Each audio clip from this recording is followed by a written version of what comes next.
So welcome everyone. My name is Fabrizio Ricciardelli. I'm the director of this fantastic program, which is Kent State University, Florence. And tonight I'm really proud and honored of this event because it is a very important moment for me, I think, and for the community.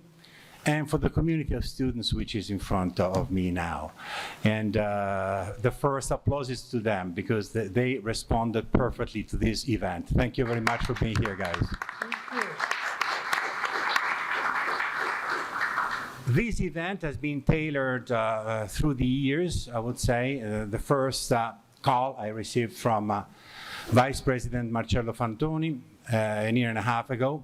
And we had the idea of try to combine in the many possible synergies which could be found in Florence as the outpost of the Interfaith Dialogue, because it is in itself a city in which this dialogue is existing, and to bring this kind of input into the facility and the walls of this program. So the title, which has been tailored through the years, has been Interfaith Dialogue and Human Fraternity. And of course, it goes without saying that without the authorities which are in front of us, this event could not be possible. And first of all, I would like to thank Elisabetta Meucci, who organized a fantastic lunch a year ago with the mayor of Reggello, Piero Giunti, who is in front of me now, with Osama Rashid, the representative of the Interfaith Dialogue school here in Florence, and of course with Kent State itself, which gave me the opportunity and the possibility to develop this initiative. So I am deeply convinced that the Interfaith Dialogue is in every place in the world, it's of crucial importance. But I think that this kind of event organized in Florence in a study abroad system, as Kent State is one of the most important study abroad in the city of Florence, which is the second destination in Italy for study abroad students. Don't forget that in Florence we have around 40 universities, and Kent State is one of the most popular one in terms of number of students and course offered. I think has a particular value. And of course, all the institutions responded to it. We have the Comune di Firenze. Elisabetta Meucci is the deputy mayor of the municipality of Florence. And this is the reason why I would like to thank, first of all, Kent State, because it's with the vision of this university that this is possible. So thank you very much to everyone who are representing Kent State.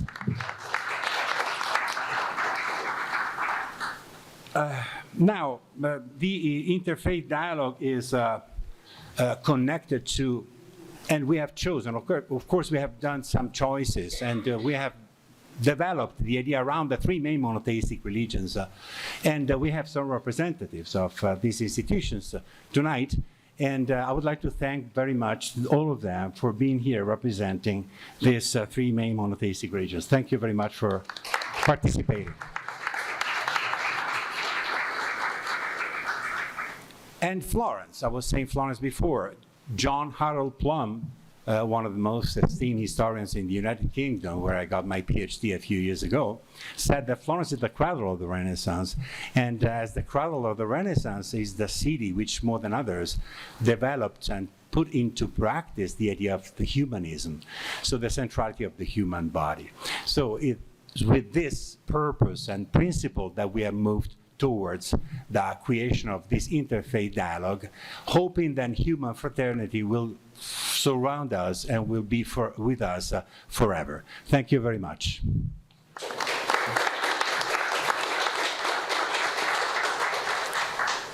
I would like to invite Marcello Fantoni to say a few words about this event, and then turn the floor to the authorities who are in front of us.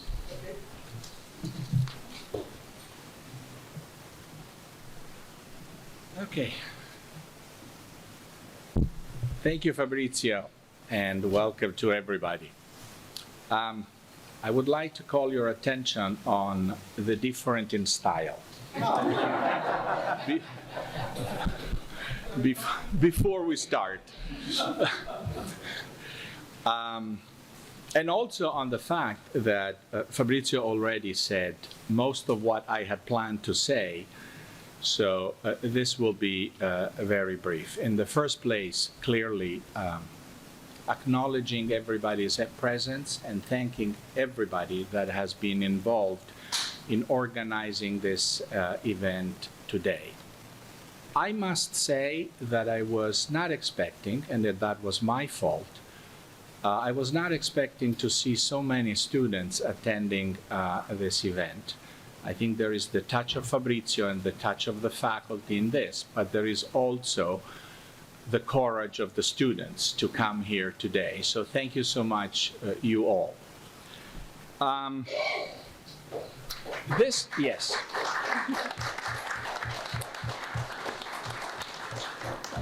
This was supposed to be a little different, the way we planned it when I first met with Renee Hattar in Amman, Jordan, 2 years ago? 2 years ago, because we really, after just one conversation, we were really very excited at the idea of replicating in Florence the events that her association organizes all over the world. And we thought that Kent State could be the perfect home for that because of the core values we abide by at Kent State and the values we want to convey to our students and to the new generations. Unfortunately, and paradoxically, precisely because this is the right thing to do, we had to reconsider our plans. What is this? We originally thought of starting right away with our first summer school in interfaith studies that would have entailed student attendance, courses, excursions, credits, exams, debates, and all of that. But unfortunately, in light of the tragic the events in the Middle East, we considered more prudent to start with a getting to know each other session like this, and a planning ahead for next year. This means that we have not changed our plans. We are still determined to make Kent State Florence into the venue that will host not just one episode, but on a regular basis every summer, an interfaith school. And how we do that, how it will be arranged, how long, etc. This is not necessarily for today, but I just wanted to make sure to remind everybody and ourselves that we are still committed in continuing that. And we hope that this will become an opportunity not only for students from the United States, but for students from all over the world to come to Florence and be with each other and exchange their ideas, guided by specialists in the area of interfaith studies. This is all I really meant to say. I'm happy to be here today. We will be listening to some brief presentations, and then we will have a little bit of a conversation. But I hope to see many of you again next year engaged in our first session of the Interfaith Kent State School in Florence. Thank you, everybody.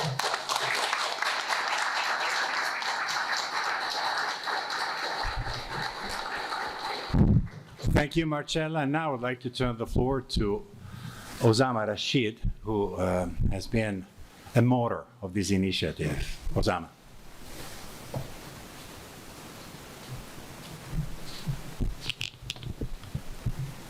Good afternoon to everybody. Buonasera. Visto che c'è un po' di italiani, we should. Really, I'm very happy. I'm proud to be here, giving the chance to our school, which is founded in Florence by Rabbi Joseph Levi and Imam Izzedin and the Bishop of Florence, Cardinal Giuseppe Vittori, where we thank him, Monsignor Giuliani, to be here really. Grazie per essere qui con noi. Thank you, thank you. because now we have a gap between the two bishops because the first one left the day before yesterday and the next one come in 24th, San Giovanni Battista. Our school has been founded years ago by these three wonderful guys. One, he's Israeli, and the other, he's Palestinian. So really, we should underline that, unfortunately, diplomacy, politics, they failed. I am from Iraq, where we can say the first temple, the first religions start in that area. We are killing each other because of the religion, where religion has no any really fault. Human being really is a wonderful machine, could be more intelligent than the intelligence artificial intelligence, where I'm trying some program and I try to use mind. I thought I discovered really our mind is more workable, more deeply have the possibility to resolve some problem.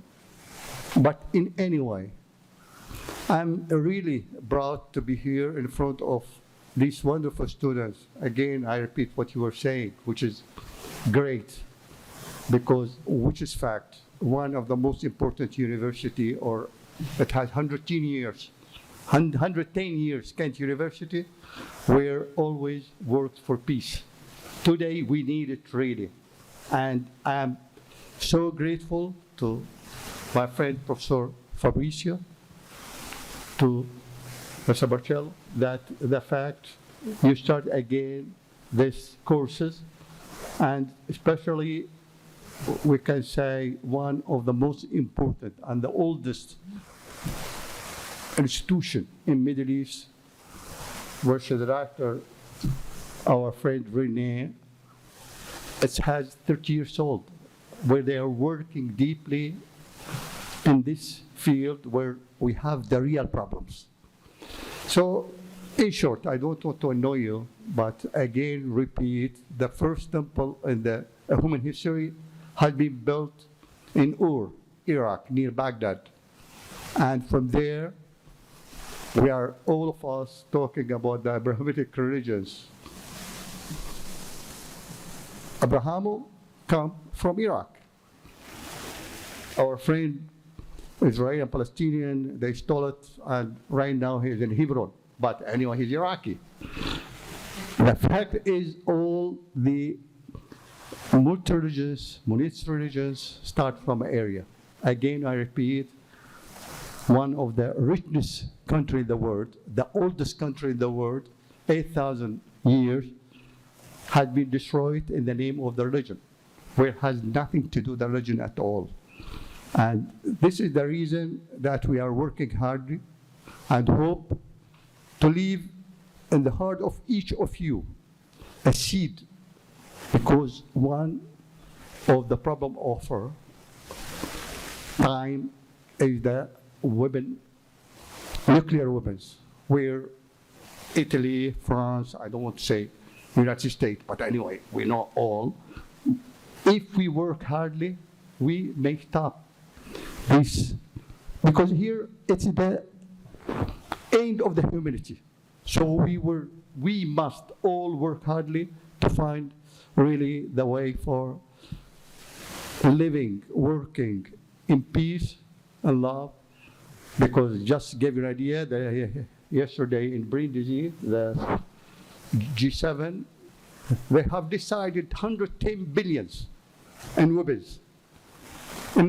You should imagine how many people we can feed, how many houses, how many industries, for what? Because really, dialogue helps us to find the way for living in peace. Thank you very much. And the peace with you. Thank you. Thank you. Thank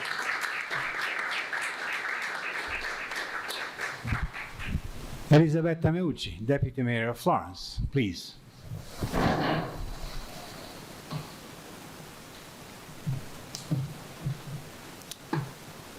Welcome everyone in Florence.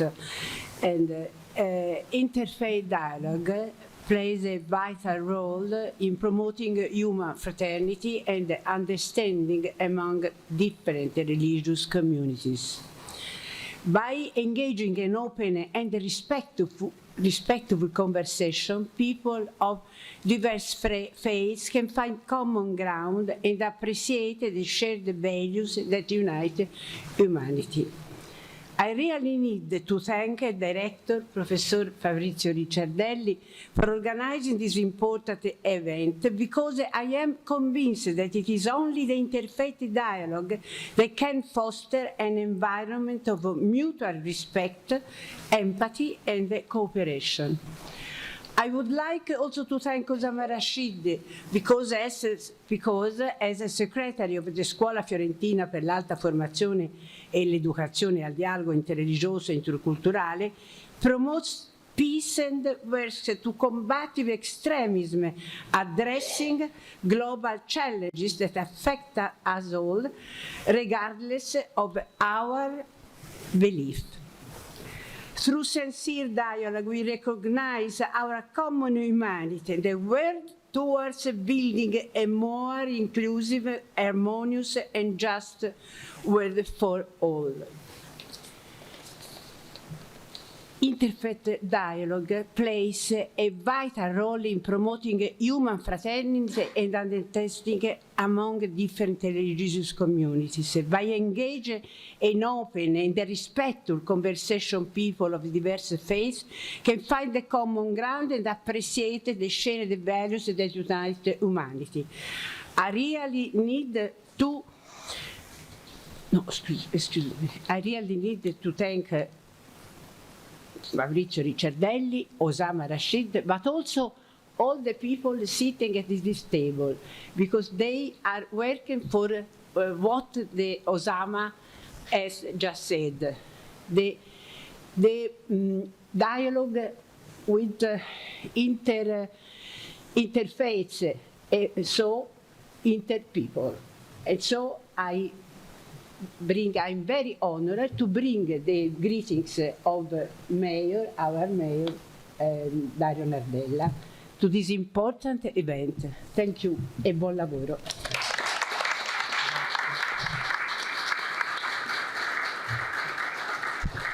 Luca Milani, as the President del Consiglio Comunale. Sorry. È un auspicio. Good afternoon. I'm Luca Milani, President of the Florence City Council. First, I wish to thank the Director of Kent State University, Fabrizio Ricciardelli, for inviting me. It's an honor for me to be here to represent the Council of Florence. I greet and thank the representative of the religious confession and the distinguished speakers and all of those present. E adesso provo a dirvi qualcosa in italiano, forse la capite meglio, perché Firenze ha una grande tradizione nella ricerca e nella promozione della pace, che viene sicuramente dall'impegno diretto del sindaco La Pira, ma poi portata avanti da personaggi illustri come Don Lorenzo Milani, padre Balducci, in tempi più recenti anche Tiziano Terzani, Alexander Langer. Cioè c'è una tradizione culturale a Firenze molto improntata al dialogo interreligioso. Questa è la nostra forza. E questo abbiamo sperimentato grazie alle persone che sono presenti a questo tavolo, a Osama, a tutta la curia fiorentina, proprio un'esperienza così particolare che ci fa avere speranza per il futuro, perché se a Firenze è possibile farlo in tutto il mondo.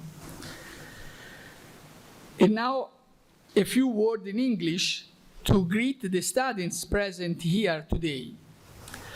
Knowledge and creativity contribute to building open, inclusive and pluralistic society.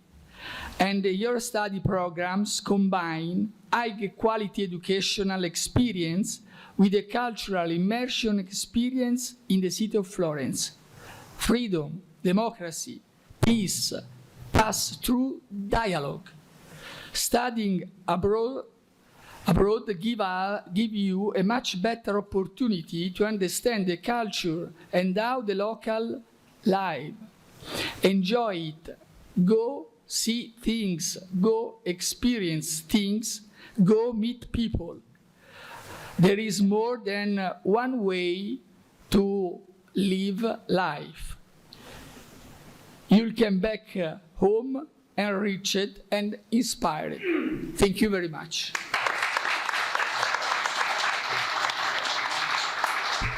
And to conclude the welcoming remarks, the Sindaco di Reggello, Piero Giunti.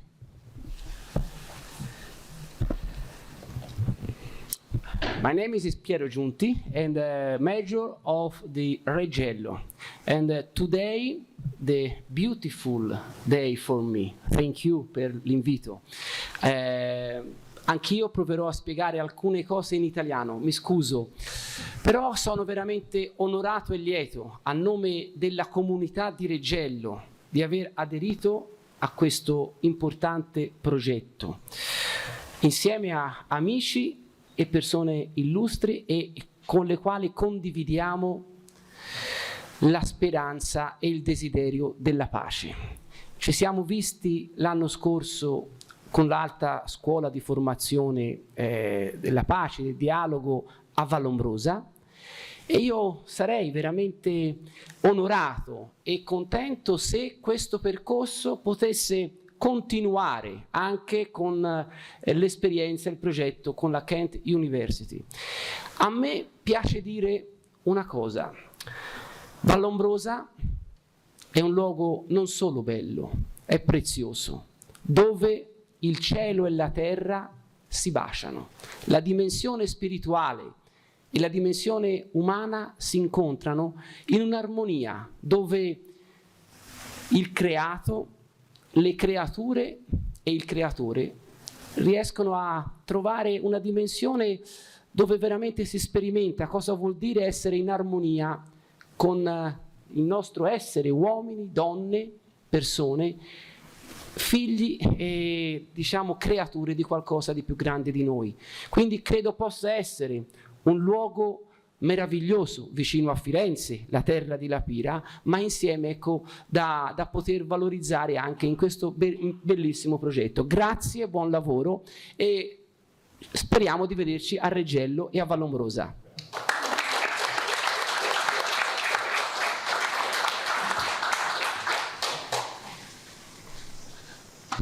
This is not megalomania, this is for clarity. I'm not translating the words of the mayor, but I'm just explaining the purpose for his presence here today, because very kindly the mayor of the town of Reggello volunteered to host in the monastery of Vallombrosa part of the sessions of our Interfaith school promoted by Kent State University. They have a fantastic tradition through the city of Reggello, but I can't imagine a better place than this monastery that for 1,000 years has been one place of religious dialogue among people. So I really would like to sincerely express Kent State gratitude to the mayor and to the city of Reggello.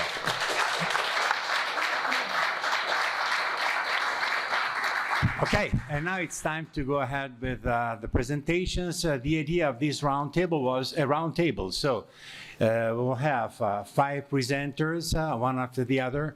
And then, of course, the dialogue will be open because the interfaith dialogue is the purpose of this evening. So I would like to start with Renee Hattar. Thank you very much for being here. And the title of the presentation will be the following: Common Word Between Us and You and the Images of Christianity in Islamic Thought. Thank you, Renee, for being here. Good evening, everyone. It's a pleasure to be here with you tonight. So I will just start, and this way we can gain time. In 2007, a Jordanian initiative under the title A Common Word Between Us and You saw light based on the 2 commandments, love of God and neighbor, inviting Christians to join hands on such a foundation for the cause of God, world peace, and harmony. The letter was drafted with a selection of quotes from the Holy Scriptures of the Quran, the New Testament, and the Bible, and it was later sent to Pope Benedict XVI. The document received the endorsement of different Muslim scholars and religious leaders in various countries representing different Islamic schools, Sunni, Shia, and Ibadi. Building on the Amman Message Declaration, a previous Jordanian initiative, A Common Word has paved the ground for trust in a positive experience, encouraging hope for a possible dialogue and projects that eventually speak of a non-violent human future. These 2 initiatives were able to build bridges with the Western world and among Muslims in the Arab and Islamic world, away from politics and differences, contributing to building a culture of peace and dialogue, away from violence and stereotypes in the name of religion. They were also among the very few Muslim initiatives to address the Christian world with a value-based approach. The significance of the letter was the direct communication of Muslim religious leaders to the Catholic Church through Pope Benedict XVI in reaction to the speech at the University of Regensburg, which brought interfaith tensions in 2006. Such a positive approach, which explores the connections between Muslims and Christians, can be considered as a non-violent, peaceful Islamic initiative in answer to a situation of conflict. The way the letter was written, focusing on sacred texts, simulates the style of the Vatican encyclical letters, which in a way attracted the attention of Christian leaders and opened the world's eyes to the common values between the 3 main monotheistic religions, Judaism, Christianity, and Islam, regardless of the dogmatic differences. Pope Benedict himself referred to it in a speech he gave in 2009 during his visit to Jordan and said, "The document echoed a theme consonant with my first encyclical, the unbreakable bond between love of God and love of neighbor, and the fundamental contradiction of restoring to violence or exclusion in the name of God." While Rowan Williams, the former Archbishop of Canterbury, considered it to be a landmark in Muslim-Christian relations, and it has a unique role in simulating a discussion at the deepest level across the world. A Common Word can be considered the first Muslim answer to the recognition of Muslims in the Second Vatican Council. The Vatican, as a Christian religious entity that represents many Christians in the world, the Catholics, took a positive step that can be considered historic by recognizing Islam as a religion in a document of the Second Vatican Council, considering it as a religion that, according to the dogmatic constitution Lumen Gentium, recognizes the Creator, while recognizing Muslims who, like Christians, worship one God, merciful, who is to judge men, then say, "Bear witness that we are they who have surrendered unto him."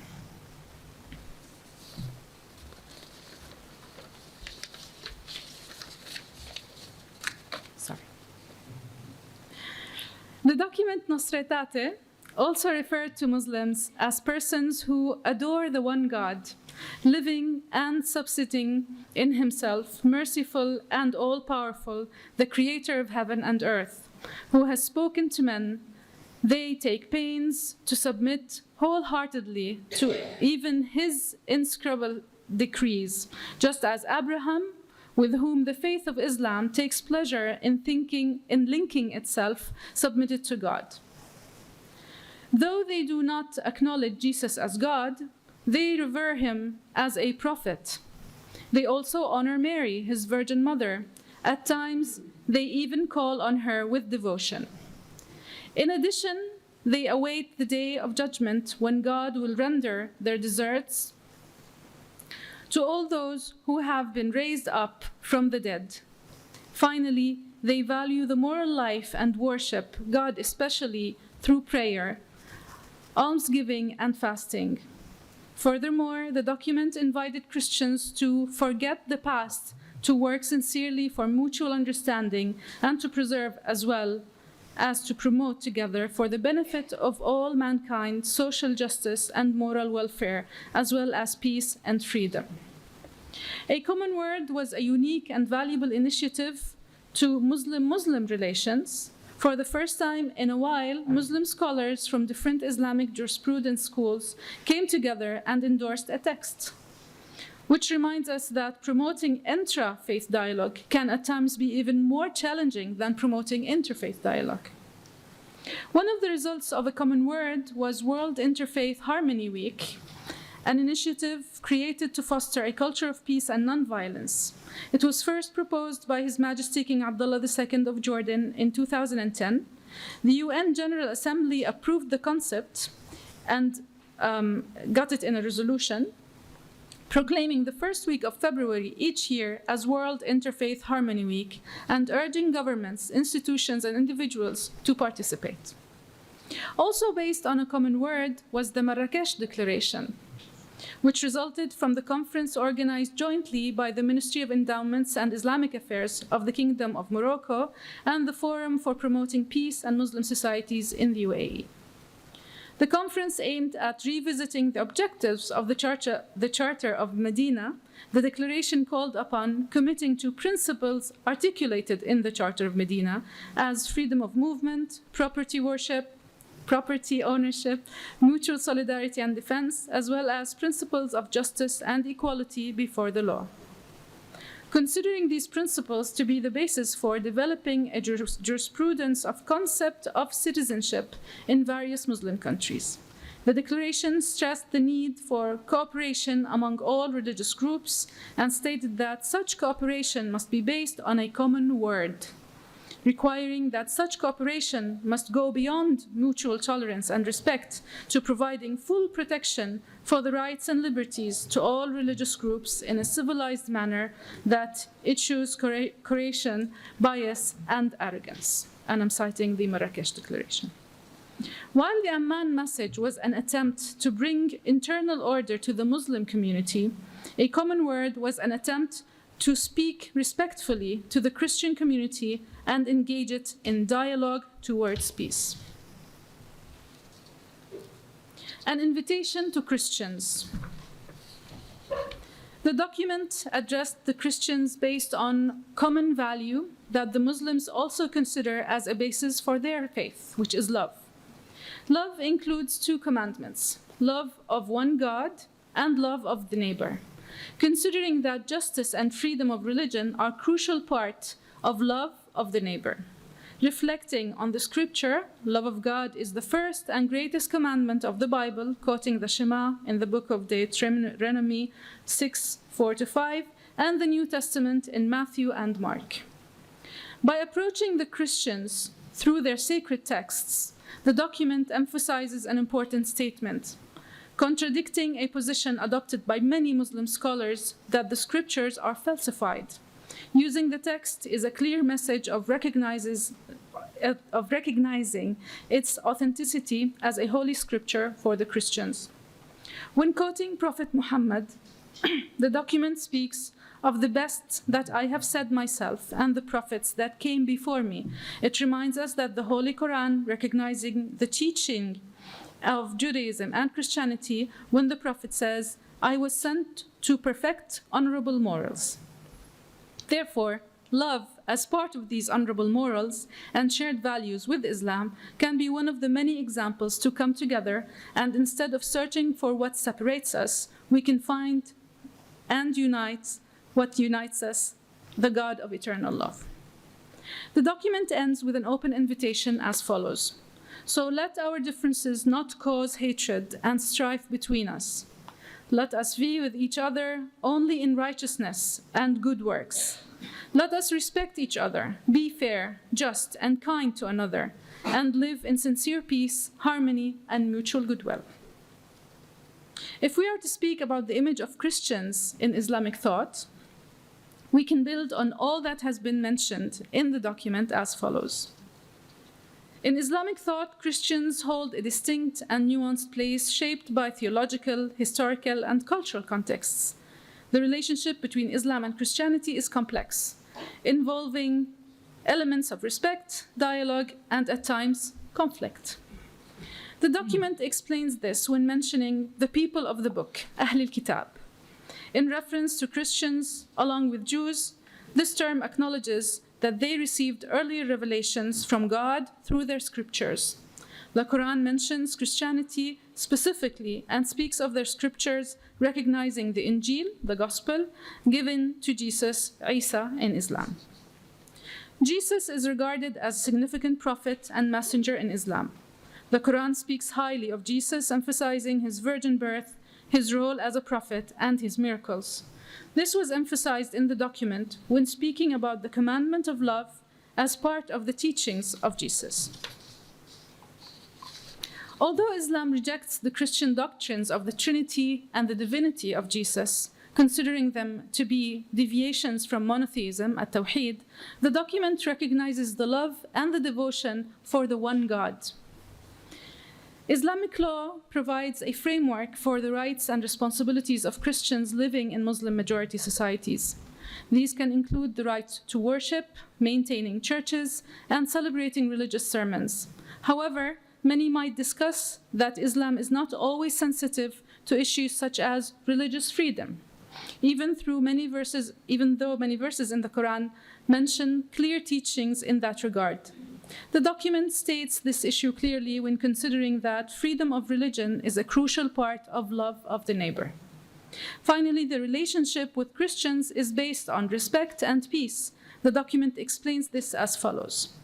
As Muslims, we say to Christians that we are not against them and that Islam is not against them, so long as they do not wage war against Muslims on account of their religion, oppress them, and drive them out of their homes. So what's the conclusion with this document?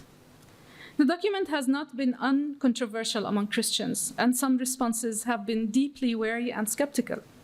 However, just like in other moments throughout history, Christian-Muslim relations have evolved. Initiatives like A Common Word, Human Fraternity, and others, which will be discussed today, can contribute to avoiding any unfavorable comparisons or distortions, as well as all defensive, apologetic, and aggressive attitudes, retaliations, consensus, syncretization attempts, and the establishment of inflexible cohabitation. They would help us in spreading awareness about acceptance of the other and the cultivation of affection and forgiveness by focusing on the true and positive values of religions, which bear messages of peace and respect between people of different faiths, all of which can be taught under the umbrella of inclusive citizenship and equality for all people, regardless of religion, race, or gender. Seeking common human values such as love, understanding, fraternity, forgiveness, and compassion between world religions can serve as a basis for a human, cultural, and religious dialogue that can eventually lead to peace. A collaboration between religions, states, and individuals in a society is essential to be able to achieve peace through work that reaches all social spheres, so that the different issues of importance can be covered and take charge of the different social and human aspects at stake within a society in order to achieve an interreligious and intercultural non-violent dialogue. A true interreligious and intercultural dialogue entails some requirements to be carried out. These basic requirements are the willingness of interlocutors to dialogue, the identification of a common basis for opening avenues of agreement, recognition of the right to dispute, the will to combine personal commitment and respect for the religious universe of the other, the consideration of faith as a personal choice, not as an inherited destiny. In short, it's about sharing ideas and beliefs with the aim of achieving the approachment that leads to a harmonious and peaceful coexistence. Interfaith dialogue cannot be based exclusively on theological or religious themes, but must be a dialogue of cultures, civilizations, a human dialogue based on a common human value. No religion can be reduced to an ideology or a political social phenomenon. Religions must be respected as a personal experience of faith and of human search for a great truth, where religious practices must be valued and cared for with awareness and understanding that prayer must help us to find the grace to see the divine image in all people and love them just as we love God. All these initiatives and efforts, including interreligious engagement, cannot work without a political decision. Otherwise, we stay at the prayer level and hope for a better future and peace. Without managing holy spaces in Jerusalem, how can we stabilize regions like the Middle East? And we were just hearing in all these speeches about all the religious conflicts we have today. And the big question is, did we religize politics? Did we politicize religions? Jerusalem transcends human conventions and extends beyond space dimensions. Divinity is not restricted or bound to a specific place, society, or even religion, but rather encompasses us all. Thus, Jerusalem, in its open connectedness to divinity, is a human space, not a physical place or mere place on a map. It does not affiliate with any political system, cannot be owned by a specific culture or exclusively claimed by any religion. As humanity, we share a sense of deep cultural legacy, and this must be our guiding light if our shared humanity is to survive. Thank you.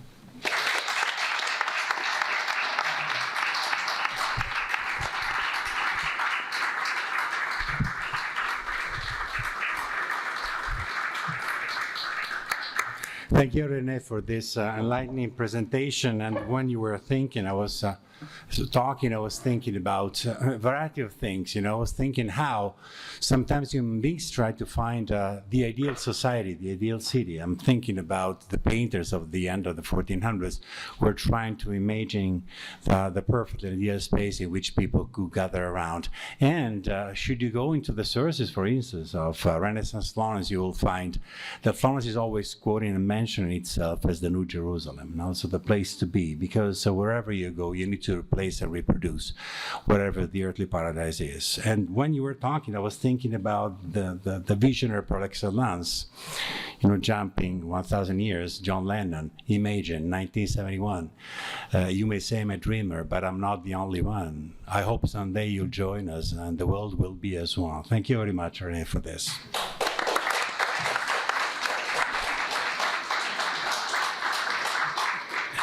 And now I would like to turn the floor to Rav Joseph Levi, who is the Vice President and founder of the Florence School of Advanced Studies for Intellectuals and Intercultural Dialogue. Thank you, Rav Levi, for being here.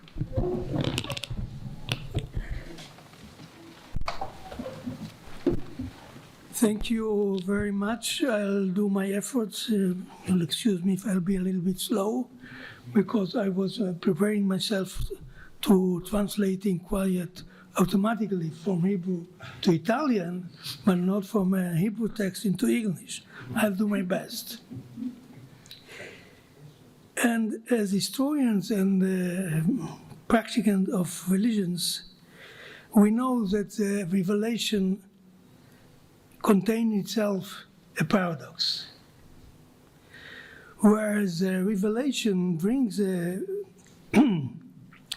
believer who had this experience to be humiliated and know his place in the world as part of the revelation experience.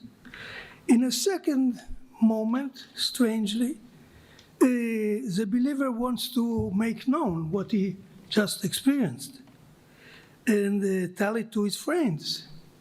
And maybe on a third level, this sign or encounter with divinity, it becomes a constructed and structured religion. And those who believe in it, whichever religion you want to imagine, tend to want to make it known, but also to force it on other persons and other people. It's a paradox, what I call a paradox of revelation. So whereas it calls you for humility, you end by using force. This theological and philosophical paradox is staying at the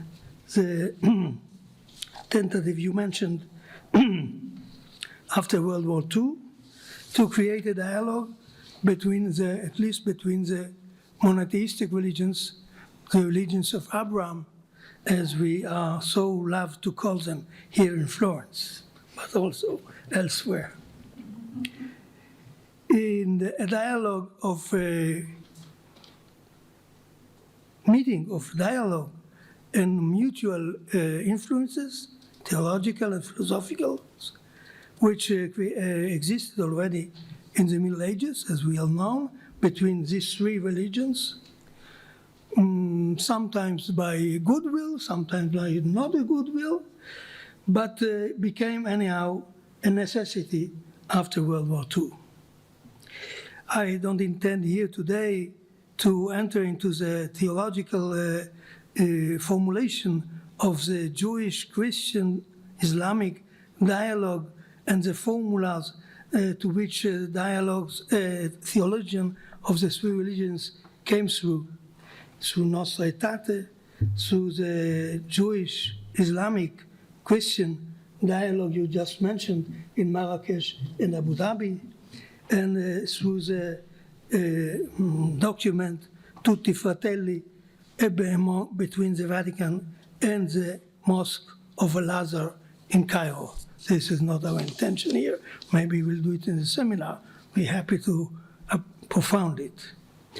We want to understand the origins of dynamic of dialogue as a tool to develop an interreligious dialogue which can help those who participate in it, helping them to understand the other, and also get a reflective view of their own religion and its perspectives.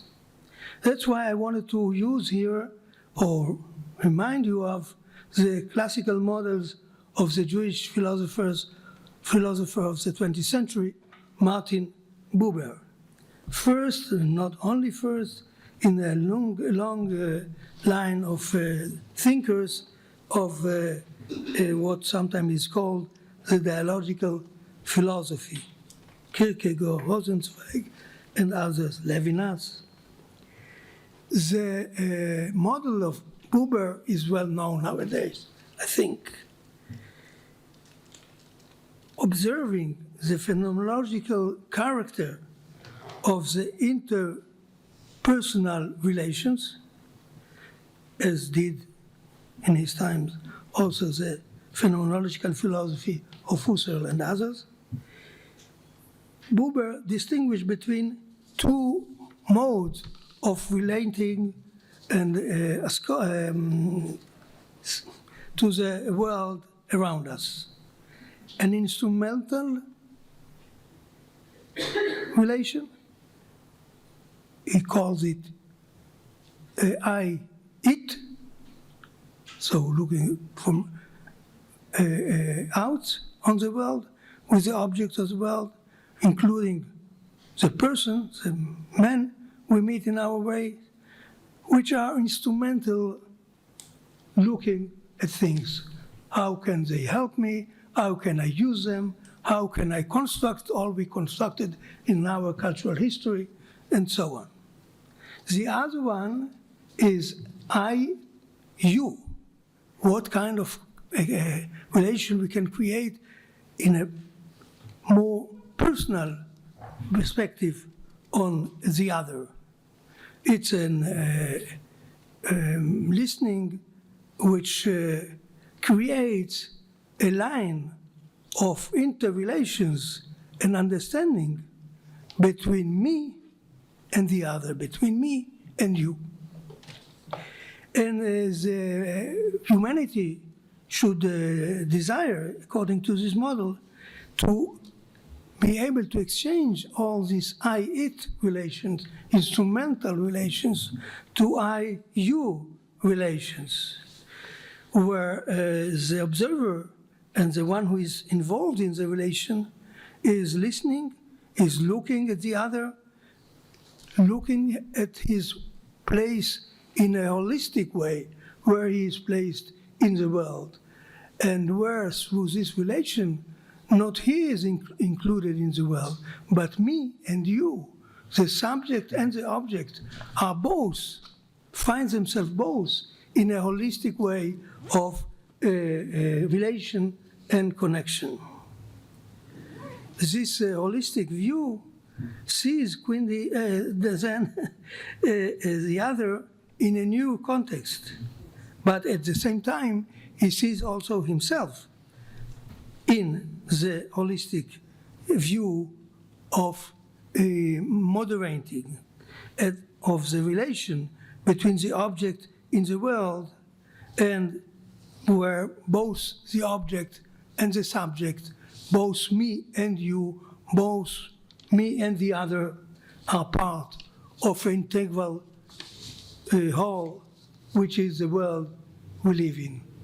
Both the general world in his view, and of course specifically in the human world of connections we live in. According to some interpreter of Buber, and maybe also according to Buber himself, this in-between you and me, which mediate between us, in which the subject and the object are finding themselves, is not, it is really a reflection and consciousness of the presence of the big other, of the divine presence in all the creation.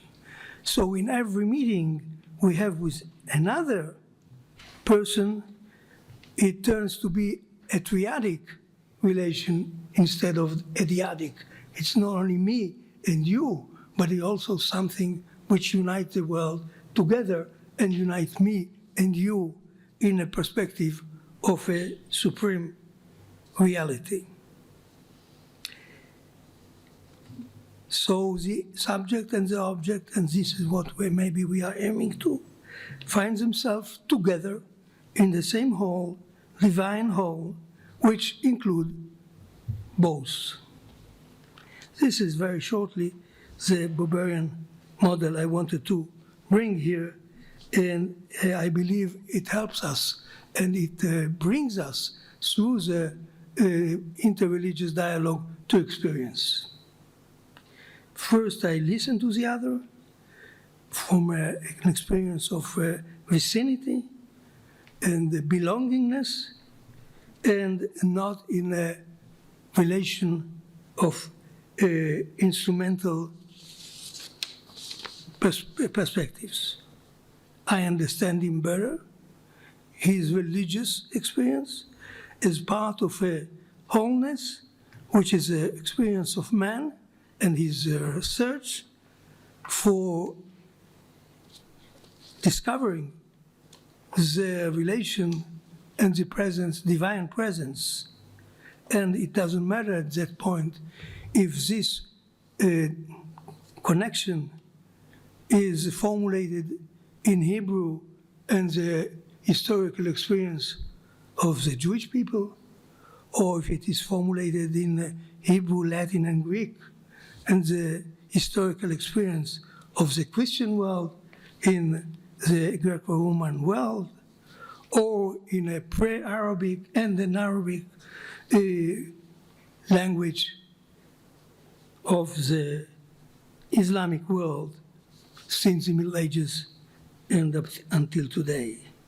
This cultural modulation, different cultural modulation, through which the divine speaks to us, Jews, Christians, and Muslims, and also, of course, other religions in the world, delivered us in a right listening similarities and similar formulation of human sufferness, the social suffer, the existential suffer. Scusate. The longings for an all-compassing divine, the search for understanding, for justice, for forgiveness, and other lines of contact with the Almighty God. The monotheistic religions gives answers to their believers on these basic questions in different forms and in different languages or cultural contexts.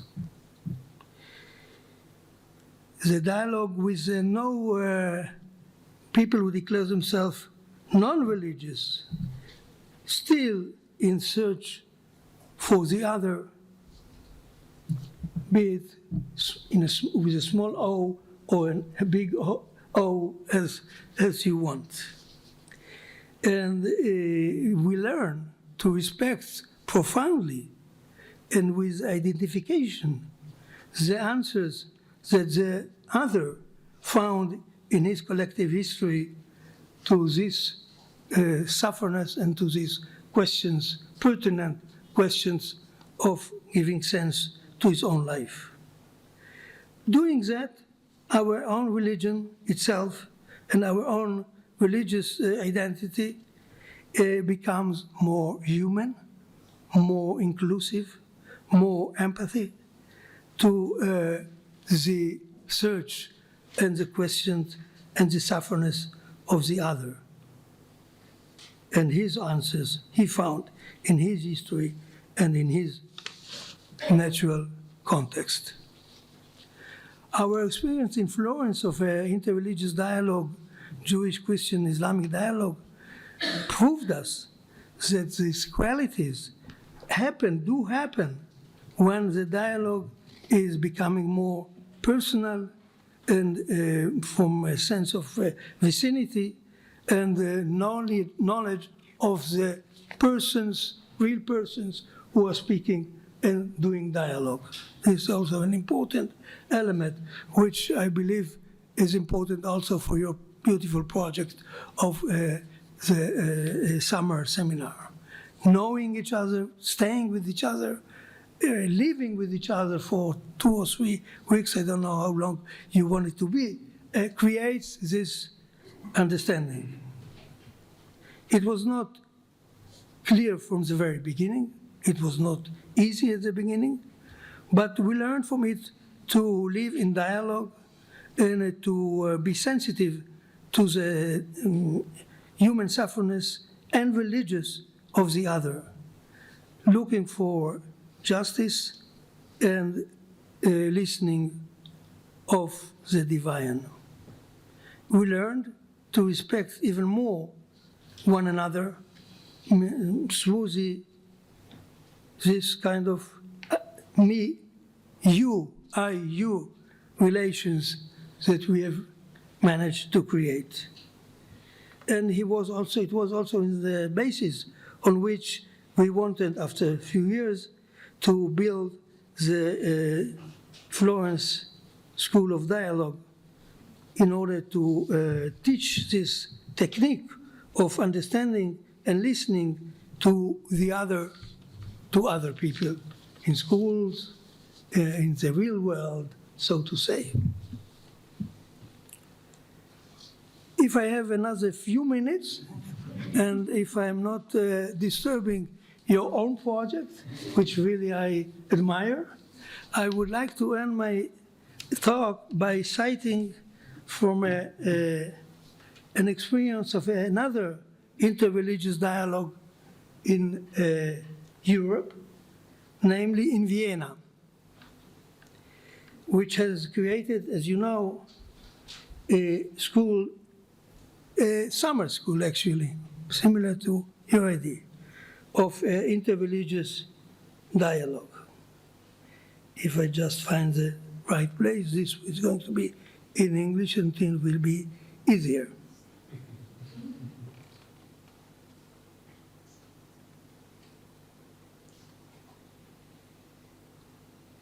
Excuse me just a moment. Yes.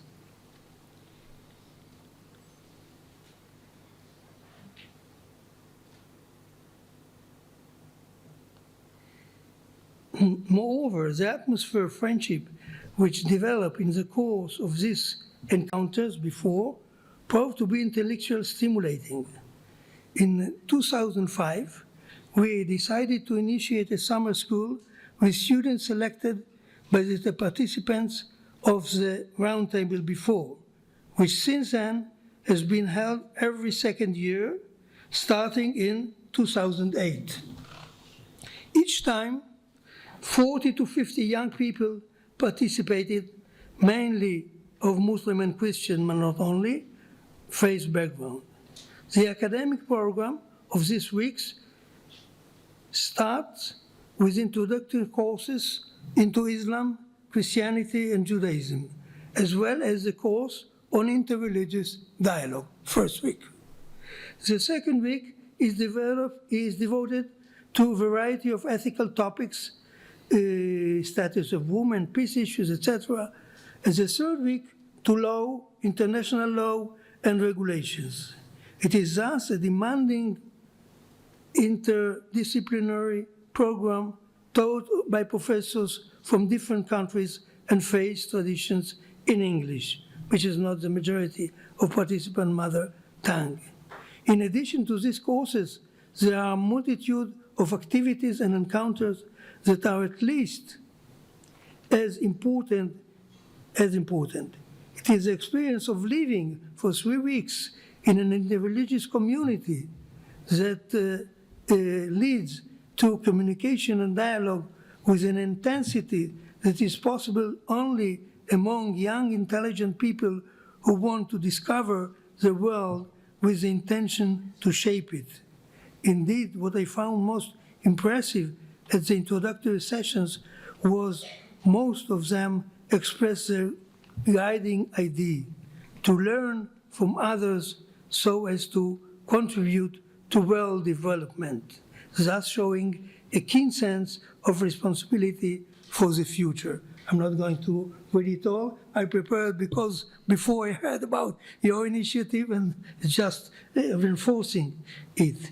So let me really finish by saying that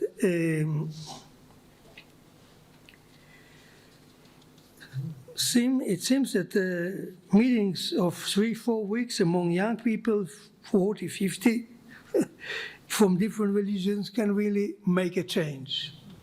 And it is my hope that through the invitation of Kent University and your initiative, and others, as we heard before, in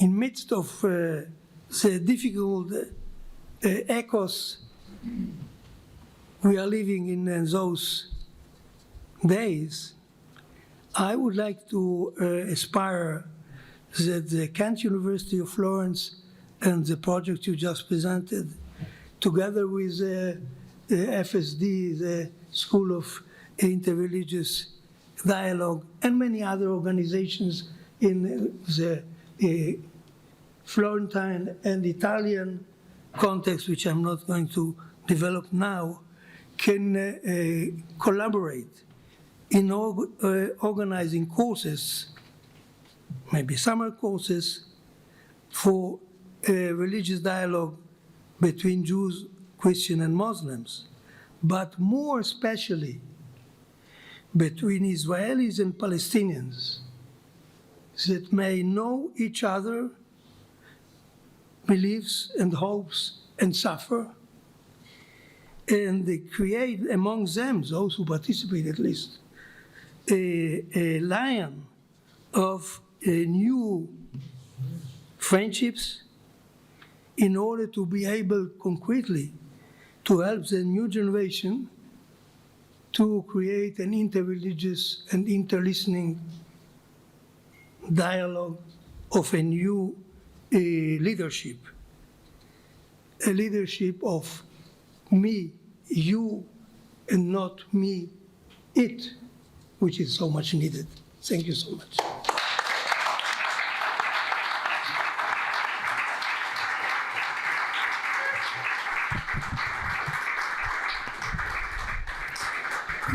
Thank you, Rav Levi, for this enlightening presentation and for having introduced us to the philosophy of Martin Buber and having taught us that there is no difference between me and you, us and them.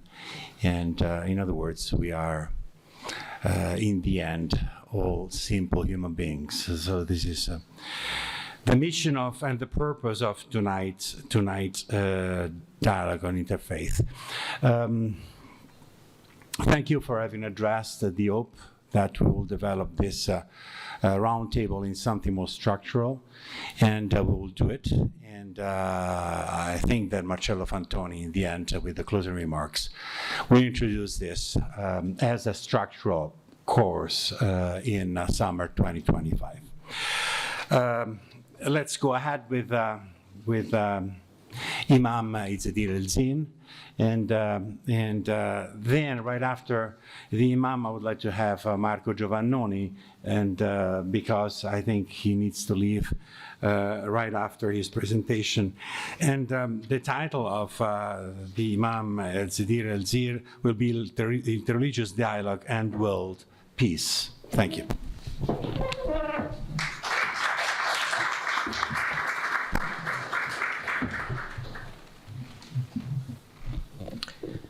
Buonasera a tutti. Good evening. I'll try to speak in English. My English is not so good because I leave Palestine from 33 years ago. In Palestine, we study in Arabic and English. But when I came in Italy, I study Italian, so I forget the English language. I have a little bit of Arabic until now, thanks God. Okay. Interreligious dialogue and world peace. The first point what I want to speak, that there is no interfaith dialogue from religion, but there is dialogue from human being, Muslim, Christian, Jewish, believer, not believer. So we make this dialogue, not our religion. So this is very important that we know that we can do the change, not our religion. Our religion, God give us this religion like to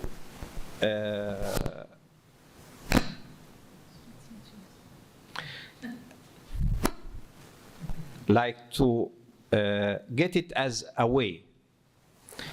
But we decide how, when we get this way. So for this is important to call us for our responsibility. Normally we tell our religion because we don't want to get our responsibility. We want to delegate for the religion sometimes, for the politics sometimes, for the school, university for sometimes, but we don't want to get our responsibility. So the interfaith dialogue is us. We must get our responsibility to make this dialogue. This dialogue, why? to know each other, to know even our religious, our faith. I remember in 1991 when I came in Florence from Hebron in Palestine, when they called me to make una preghiera interreligiosa, interfaith prayer together, I tell the mayor of Florence in that time, no, everybody make his prayer alone. I don't want to make syncretism. I want to be free in why I believe. What is the same what I want for the another. No syncretism. But when I see at that time Cardinale Piovanelli, the rabbi at that time, he do the prayer, so I tell if you speak about the prayer like this invocation for peace, for justice, so I can condivide with you this kind of prayer. So I can make this kind of prayer. So the interfaith dialogue is to know your faith, to know the other faith, to know the meaning of the word that we use. Now, for example, we are tired after 30, 40 minutes that we're speaking. Everybody, we are tired. So we need, in Arabic, we call jihad. Jihad, in English, I think effort. In Italiano, sforzo. We need sforzo, we need effort. If everybody to put out this of tired, so to be together, to speak together, to hear each other. So I said jihad. Normally we hear about jihad like violence. So it's depend of us. How do you want to use the word? We can use it to be like effort for us.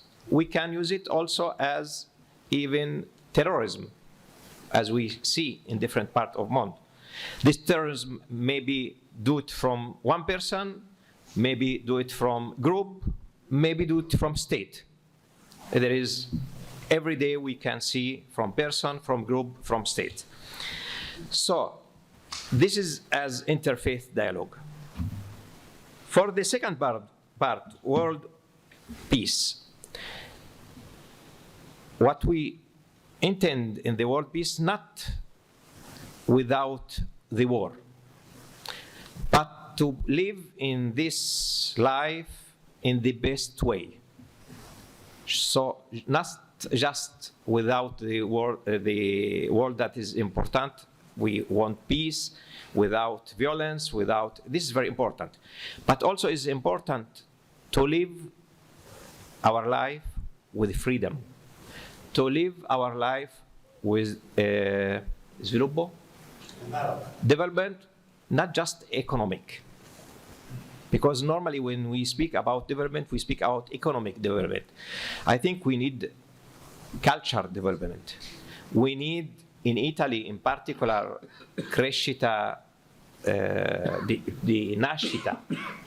Increasing of birth. Demographic development. So we need different kind of development.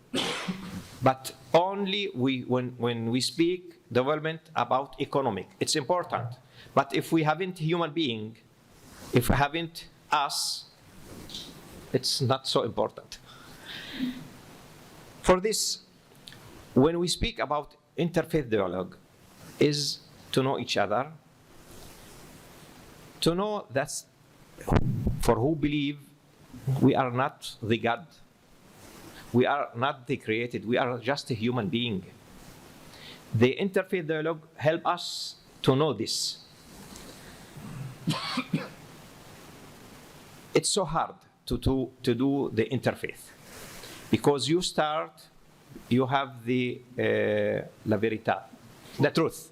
you have the truth. So if I have the truth, how he can, or she, this another truth? When you start to speak, when you start to know the other, when you start to understand the other, so you can know, sure, if you believe in this faith, so it's the truth for you, not for him or for she. This is very important. This truth, it must be, as freedom chose, is not good to give for your friend, neighbor, or even daughter or son. As family, you educate your son, your daughter, but when they arrive at 16 years or 17 years or 18 years, they decide. They must decide. Interfaith dialogue, it helps us also to be not indifferent, non-indifferent, not indifferent.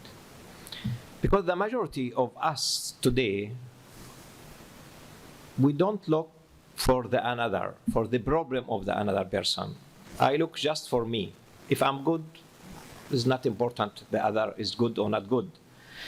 But the interfaith help us to know. As I tell you, I live in Hebron for 20 years. I know Jewish community there in Palestine. When I came here, thanks of Florence, we make a good interfaith dialogue also with Jewish community.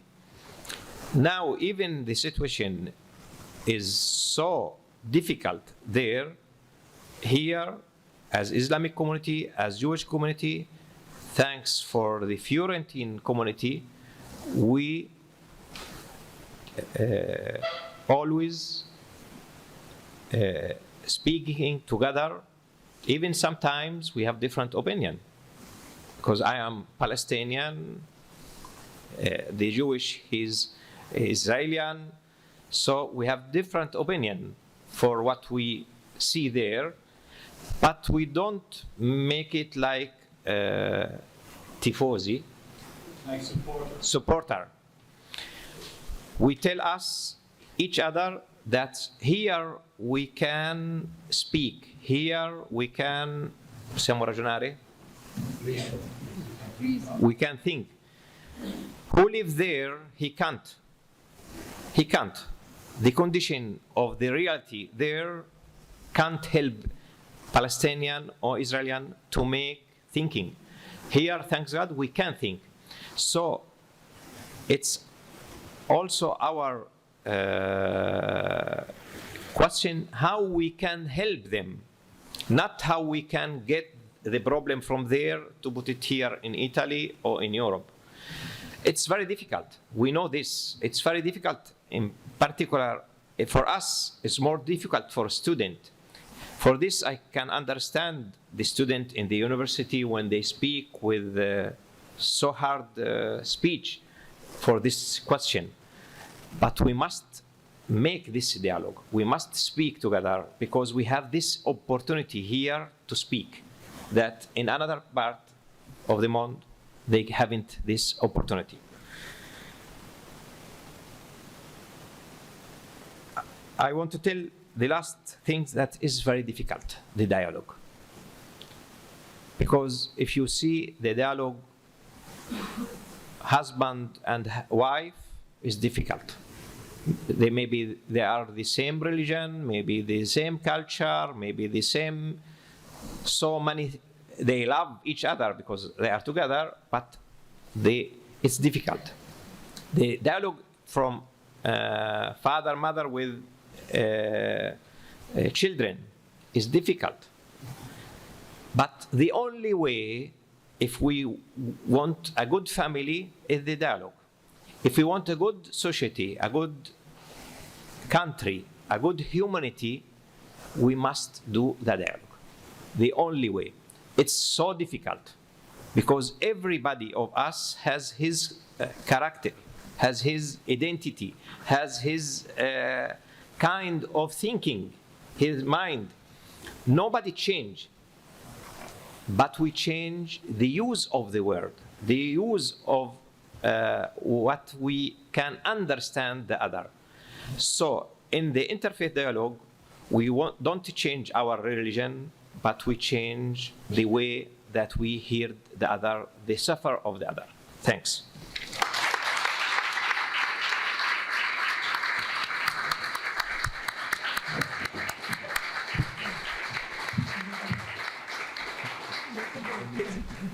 Many thanks to the Imam, Izzedin Elzir, and who taught us. When you were talking, I was thinking about Giorgio Lapira again, because you have really stressed the idea of Florence as the path through which we can create this dialogue, and as the common ground in which we can build the dialogue among religions, no matter what kind of religious creed you might have. With this said, I would like to turn the floor to Monsignor Vasco Giuliani, and I would like to thank the Bishopric of Florence for being here, and for a few words, a blessing of this evening, and of course of the purpose of Kent State to develop this event in something more structured in the future. Thank you very much for being here.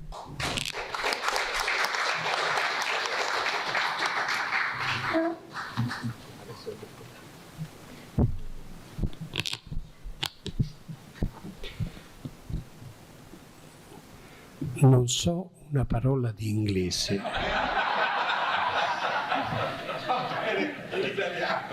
Allora, stamani sono stato a una manifestazione, accanto a me c'era il console francese. I momenti di rilasso in quel momento sono stati quando lui ha cominciato a parlare italiano perché io parlo francese, però era in grossa difficoltà. Stasera sono stato qui a ascoltare tutti questi discorsi e non ho mai desiderato tanto quello che è il fenomeno della Pentecoste cristiana, quando gli apostoli parlano la loro lingua e tutti riescono a capire. Scusate, ma io in genere sono molto, come si dice, colloquiale. Io credo che fra noi dobbiamo imparare a mettere in gioco quella che è la nostra umanità, perché al di là di quelle che sono le idee, le appartenenze, il credo religioso, importante è che una persona metta in gioco se stessa, ed è attraverso il mettere in gioco noi stessi che noi possiamo soddisfare la nostra curiosità verso gli altri e in qualche maniera dare il nostro contributo agli altri. Questo è importante. Ricordiamoci, siamo in un mondo dove tutti siamo chiamati a collaborare per il benessere dell'umanità e tutto deve concorrere al benessere di tutti. E che cosa posso mettere a disposizione degli altri se non me stesso? Se avessi soldi forse succederebbe che li terrei per me, come succede molto spesso, no? A chi ha soldi non li mette a disposizione degli altri. Però io posso mettere a disposizione degli altri me stesso. E questo diventa uno scambio che porta a quello che è il dialogo, a quello che è il rispetto degli altri, a quello che è la valorizzazione di quelle che sono le caratteristiche dell'altro, e ci fa scoprire come le differenze, tipo quelli della lingua, se possono essere degli ostacoli, alla fine diventano una ricchezza. Io sono convinto di questo. E visto che io sono un credente, penso, lo dicevo l'altro giorno, quando noi parliamo di transumanesimo, pensiamo che potremmo arrivare un giorno a andare oltre in maniera tale a quelle che sono le fragilità umane da poter diventare addirittura immortali. Non ci credo. Quando il Papa dice ricordiamoci che alla base di tutto c'è l'etica, poi viene quella che è l'intelligenza artificiale, in pratica vuol dire questo. Noi non ci potremmo mai liberare completamente della nostra fragilità, di quello che è il nostro limite. Fa parte della nostra umanità. E io credo questo, che alla fine di tutto c'è un intervento di Dio, il quale ci porterà a quello che è il regno della giustizia, della pace, che io oggi sono chiamato a testimoniare nel mondo, perché devo fare di tutto per dare segni in quello che io credo come meta finale dell'umanità. E pensate un pochino a quale è il contributo che le religioni possono dare a questo discorso. Perché io credo che i miei fratelli islamici, i miei fratelli ebrei, credono nella stessa cosa. E allora io posso con loro andare avanti. Anche se tante volte il mondo, ti scoraggia, Vi dico una frase che dico molto spesso io. La storia è maestra di vita.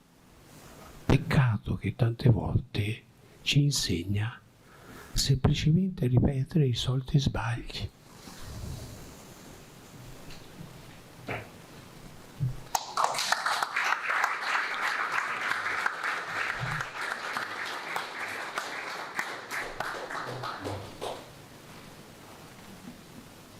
You gave me a hard job now because I would like to try to say a few words in English among the many concepts you have developed. Thank you for being here. But what I think I've understood of what you have said is that whatever we can do as human beings is trying to share ourselves with the others, and being able to share ourselves with our own fragility and with all the human values that the human legacy might be able to do. And this is the concept you have said. And of course you have said that your brothers, the representatives of the two other monotheistic religions, here the Imam and the Rav Levi, in this case, are all contributing to the same human values, that is, the values of fraternity. Thank you very much.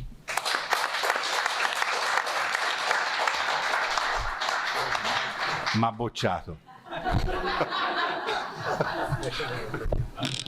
No, semplicemente una cosa che mi sono dimenticato, era questa. Ieri abbiamo fatto il saluto a Cardinal Bettori, che ha finito il suo compito e mi ha pregato di salutarvi. Poi stamani, mentre io rientravo in curia dopo aver fatto la presenza istituzionale, ho trovato il nuovo arcivescovo, il quale mi ha detto: dove sei stato? Gli ho raccontato e l'ho fatto. Meno male, via, grazie. E poi gli ho detto che venivo qua e anche lui vi saluta.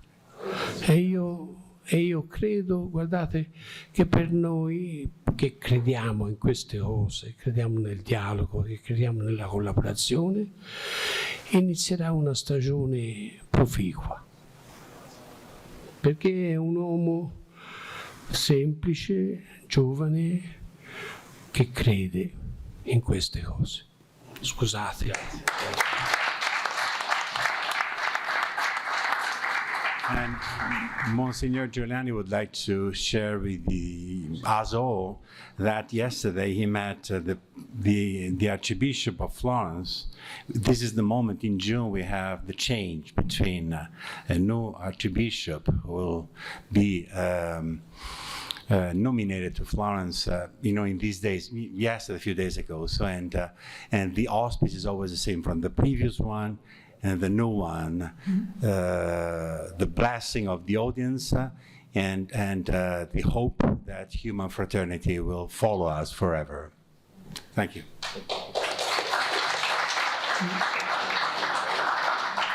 So, Marco Giovannoni, Professor Marco Giovannoni, we shared a very, very, I think for my life, personal moment, because instead of being in the military service when I was 20 years old, I decided to be obiettore di coscienza. So I spent, instead of 1 year, 2 years at the Madonnina del Grappa with Don Corso Ricciardelli. So it's, for me, it's way back to that moment in which I was following abandoned children and trying to educate them in the name of God. So thank you for being here. Marco will talk about interreligious dialogue. That's for you. And peace in the 20th century, Florence. Thank you, Marco.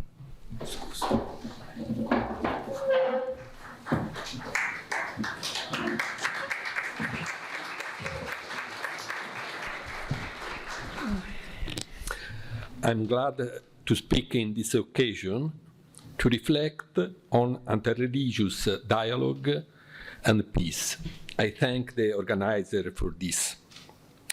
My topic is about interreligious dialogue and peace in the historical context of Florence in the second half of the 20th century, when, during Giorgio Lapida's term as mayor from 1951 to 1965, the city became an international laboratory for intercultural and interreligious dialogue to build peace. We don't have time to talk about Lapida's life and work as mayor of Florence. I will only say that in 1938, we find him openly opposing the fascist laws against Jews, and that as mayor, he worked for the material reconstruction of Florence and in favor of the poorest with courageous and successful policies to solve the problem of housing and employment. However, Lapida was not only concerned with Florence, but also with international politics in favor of peace. Through various initiatives and international trips, he tried to foster dialogue with the Soviet Union and among all the Mediterranean countries. He was convinced that in order to ensure peace and prosperity, it was necessary to overcome the logic of colonial economics. Indeed, the equitable distribution of the earth's resources and wealth is the first conditions of peace. I mentioned that Lapida opposed the anti-Jewish laws during the fascist dictatorship. He wrote that these laws went against the natural law that affirms the equality of all men, and that men have a tendency to associate. For Lapida, sociality is part of human nature and is the basis by which men and peoples overcome their division to associate. Yesterday, I was in Chianti with my family, staying with my father-in-law. His house is in the middle of two hills where in the Middle Age stood two villages at perpetual war with each other. To tell the truth, their war was fomented from outside, that is, by the interest of the opposing great powers of the time, who were divided into Guelph and Ghibellines. Today, all this seems absurd to us. Not only did those villages unite, but the whole of Tuscany united, then Italy united. And now we have to continue building the common European house, which, according to Lapira, went from the Atlantic to Urals. Lapira was, in fact, a staunch supporter of the 1975 Helsinki Conference and the Organization for Security and Cooperation in Europe.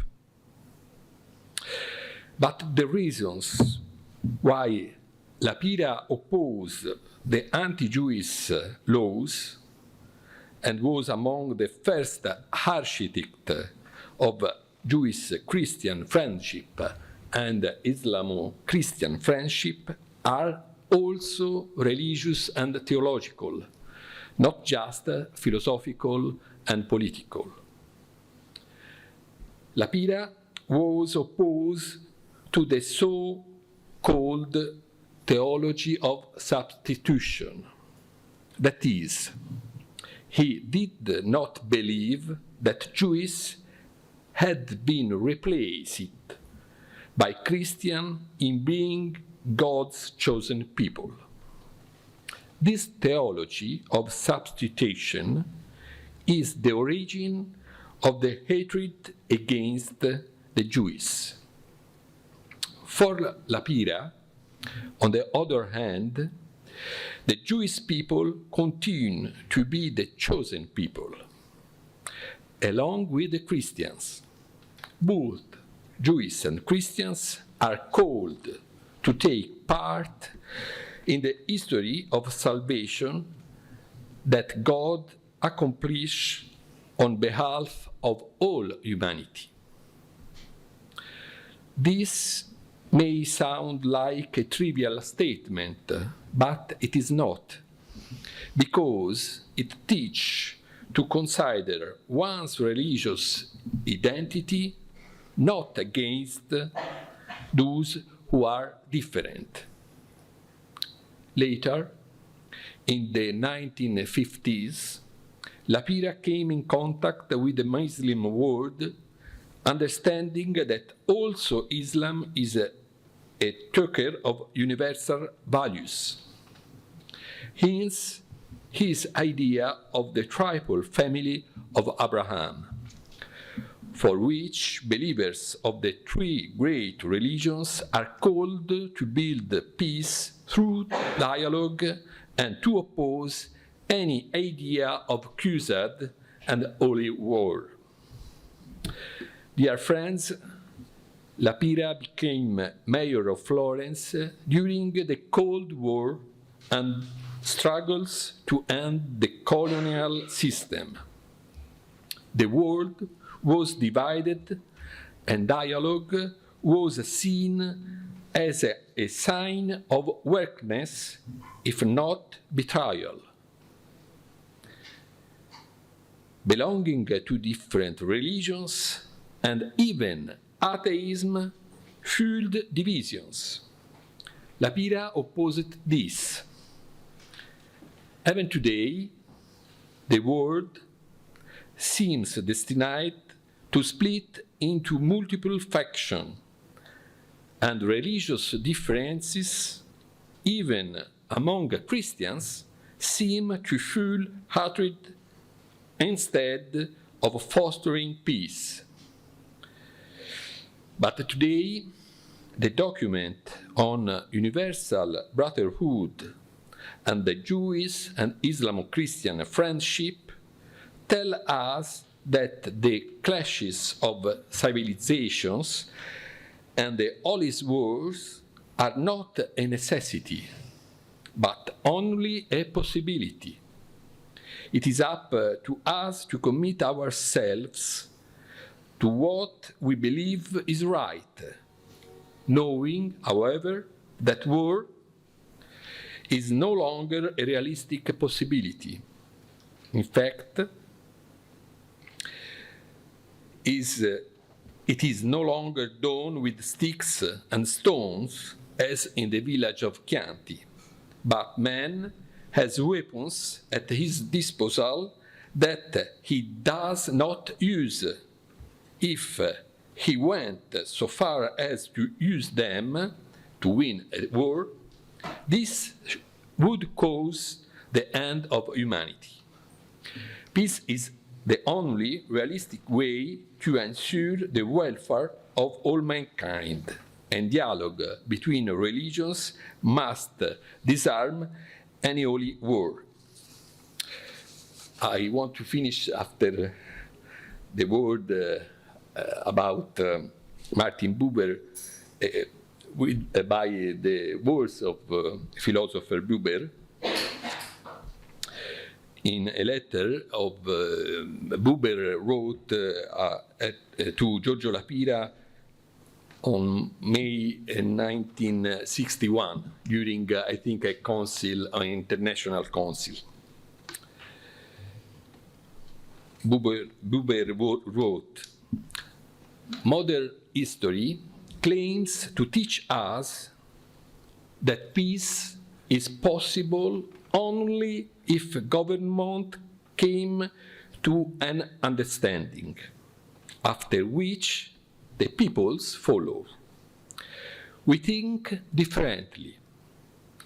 In such an hour where what we call modern history ended, and where, let us hope, something that does not yet have a name has begun, it is necessary, first of all, that men of goodwill talk to each other, as only they know how to do. By such an evangelical expression, I mean those who, in this chaotic moment, see in common the reality of the human situation and tend in common toward a common human consortium. Let them help each other to look, to desire, to really talk, to really listen to each other. And then the people will follow, and the government will follow the people. It's a time. Thank you.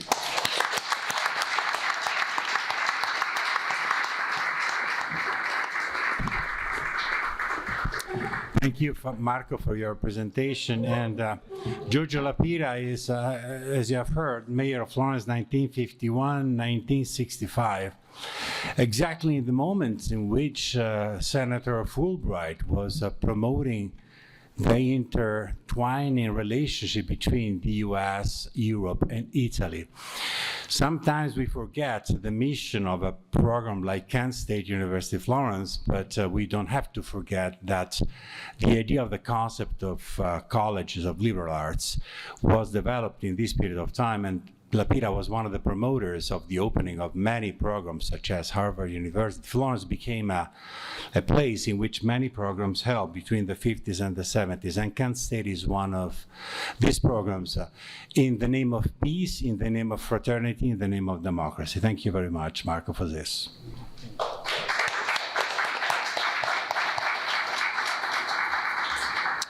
And now we go towards the end of this evening with Professor Diego Sarrio, who will give a presentation on the document on human fraternity and the construction of a culture of shared human values. Thank you. They say that if you don't have a point, at least you should have a PowerPoint. So I prepare a PowerPoint for you. No, hopefully I'll have a point as well. It would not be exaggeration to say that Pope Francis and Grand Imam Ahmad al-Tayyib took the world by surprise on the 4th of February 2019 with their joint declaration signed in Abu Dhabi. It did not take time for the document on human fraternity to be hailed as a landmark event. And there were several reasons for this. It was the first time that a Christian and a Muslim religious leader of the prominence of Pope Francis and Ahmad al-Tayyib signed a common declaration. Moreover, the declaration was signed during the first ever papal visit to the Arabian Peninsula, the cradle of Islam. And finally, but not least, the Pope's journey to the United Arab Emirates took place on the 8th centenary of St. Francis of Assisi's visit to Sultan al-Malik al-Kamil, an encounter whose symbolic value perdures. Inspired by his namesake, Pope Francis said that he had come as a believer thirsting for peace, as a brother seeking peace with the brethren. In the interreligious meeting sponsored by the Muslim Council of Elders that preceded the signing of the document, with words that carried a strong sense of urgency, Pope Francis told the religious leaders present that there is no alternative. We will either build the future together or there will be no future. At this historical crossroads, the world's religions were called, the Pope said, to contribute actively to demilitarizing the human heart by helping the human family deepen their capacity for reconciliation, find a vision of hope, and promote concrete paths of peace. The main message of the Abu Dhabi Declaration is already contained in its title, namely that the way to achieve world peace and living together is by developing a sense of human fraternity that is truly universal, beyond national, civilizational, and religious boundaries, that embraces all human beings, unites them, and renders them equal, where the various cultural and religious expressions are allowed to coexist and build together a more just and peaceful society. Essentially, the document on human fraternity upholds a vision of fraternity in diversity. Faith communities are called to adopt a culture of dialogue, to cooperate, and to foster reciprocal understanding. And everyone, not just Muslims and Christians, everyone is invited to rediscover the values of peace, justice, goodness, beauty, human fraternity, and coexistence as the key to the survival of humanity. On 15th August 2019, the Higher Committee of Human Fraternity was established to achieve the objectives of the document on human fraternity. 4 days later, the building of the Abrahamic Family House in Abu Dhabi was announced as, I quote, a concrete implementation and physical manifestation of the document on human fraternity. The Abrahamic Family House is now a beautiful reality, whose official website displays the motto, diverse in our faiths, common in our humanity, together in peace. And finally, on the 21st December 2020, the United Nations General Assembly adopted a resolution proclaiming the 4th of February as the International Day of Human Fraternity. It seems clear, therefore, that there is a concerted effort to ensure that the document on human fraternity does not remain at the level of ideals and declaratory politics, but that it becomes a reference for future social, economic, and political policies grounded on the recognition that we are all siblings, members of the one human family, and therefore responsible for each other and for future generations. That the two signatories were not only addressing their co-religionists is evident in their call upon, I quote, intellectuals, philosophers, religious figures, artists, media professionals, and men and women of culture in every part of the world to rediscover the values the document seeks to promote and to confirm their vital importance with the aim of finding a universal peace that all can enjoy in this life. Now, the document on human fraternity has sparked a lively debate on several important issues, such as the tension between full citizenship and minority rights, the relationship between freedom of conscience and freedom of religion, including the absence of the former in the document, the prospects for effective secular religious partnerships in advancing social change, the notion of inclusive citizenship, already mentioned by Renee, as a political framework for human fraternity, theological debates around religious pluralism, the role of theology in framing the juridical understanding of basic human freedoms, and different concepts of fraternity. And given the constraints of time, I shall focus my next remarks on just one issue, namely the different concepts of fraternity. As you know, the notion itself of fraternity promoted in the document has raised debate. Already the very term fraternity has been seen as discriminatory and so problematic. Above and beyond the term's alleged gender bias, however, some Muslims and Christians retain a more fundamental hesitation to extend the religious connotation of this term, the term fraternity, beyond the boundaries of their own religious community. These hesitations are not per se expression of intolerance or narrow-mindedness, as illustrated, for instance, in the guidelines on dialogue adopted by the World Council of Churches in 1977, still in vigor, which preferred the expression neighbors of other faiths in speaking about the followers of religions other than Christianity.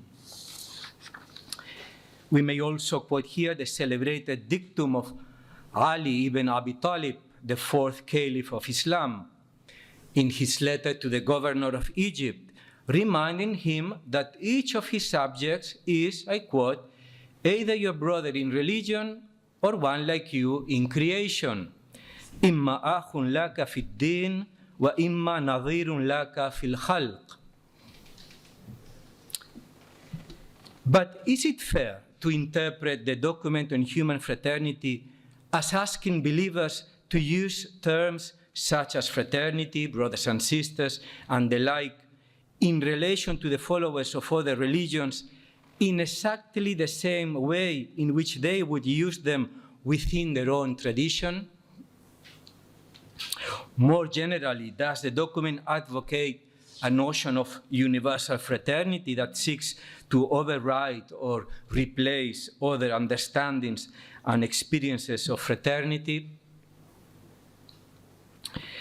The fundamental theological conviction that underlies the entire document is already expressed in the very first sentence of its introduction. I quote, "Faith leads a believer to see in the other a brother or sister to be supported and loved." In other words, while fraternity is a human ideal, which is obviously not the monopoly of believers, the Pope and the Grand Imam are telling us that the sense of a universal fraternity that embraces all persons should come naturally, as it were, to the believer who acknowledges the existence of an eternal creator God. From its very start, the document connects fraternity with the transcendental value of faith. It is not, therefore, a sense of fraternity arising from a purely secular project like that of the French Revolution, but one that derives from faith in God, who has created all human beings equal in rights, duties, and dignity, and who has called them to live together as brothers and sisters, to fill the earth and make known the values of goodness, love, and peace, as the document proclaims. But it is clear, to my mind at least, that the Pope and the Grand Imam are not asking religious communities to renounce their own internal sense of family belonging that naturally develops among the followers of the same religious tradition. Rather, they are exhorting us, to hold together this sense of religious belonging, often rooted in Scripture, and their sense of belonging to the one human family. Likewise, by connecting fraternity with faith, I am convinced that the Pope and the Grand Imam do not wish to diminish or in any way supplant other secular and humanist notions of human fraternity. On the contrary, their joint declaration is proposed to all and everyone in the conviction that it will resonate with their own aspirations to fraternity, a universal aspiration that, it is worth recalling here, the Universal Declaration of Human Rights has enshrined in its very first article in terms of moral obligation. I quote, "All human beings are born free and equal in dignity and rights. They are endowed with reason and conscience and should, my emphasis, should act towards one another in a spirit of brotherhood." Nevertheless, by connecting fraternity with faith, the document on human fraternity intimates a conviction that will become explicit in the encyclical letter Fratelli Tutti, in a section significantly entitled "The Ultimate Foundation." Here, speaking on his own and using Christian language, Pope Francis writes that, "As believers, we are convinced that without an openness to the Father of all, there will be no solid and stable reasons for an appeal to fraternity. This is because reason by itself is capable of grasping the equality between men and of giving stability to their civic coexistence, but it cannot establish fraternity." This last affirmation may prove unacceptable to secular humanists, but it explains the strong appeal of the signatories of the Abu Dhabi Declaration for the voice of religions to be heard. A former colleague of mine at PISAI, now at Boston College, Jason Welle, has attempted to identify the plus that a faith perspective brings to the notion of equality in the document on human fraternity. He notes that while the document is consistent with modern concepts of human rights grounded in the equal dignity of all, the document does contain a value added that is generally absent in the secular human rights tradition. This element is the warm affection for the other, which makes equality fraternal. He writes, "Fraternal respect for the dignity of the other is not founded, according to the document, on an sterile and legalistic approach, despite the juridical ability of such an approach to guarantee rights. Fraternal respect emerges from the faith that stimulates affection and guides the believer to love. To conclude, it is true that the document paints a rather bleak picture of the contemporary world by speaking of, I quote, a global context overshadowed by uncertainty, disillusionment, fear of the future, and controlled by short-sighted economic interests. However, a main driving force of the document, not always sufficiently acknowledged, is hope. Its two signatories tell us that their joint declaration was conceived from a profound hope in a bright future for all human beings. And the document gives expression to this hope by inviting all persons who have faith in God and faith in human fraternity to unite and work together to advance a culture of mutual respect in the awareness of the great divine grace that makes all human beings brothers and sisters. And may this forum of discussion be also, and above all, an expression of hope. And I thank you for your kind attention.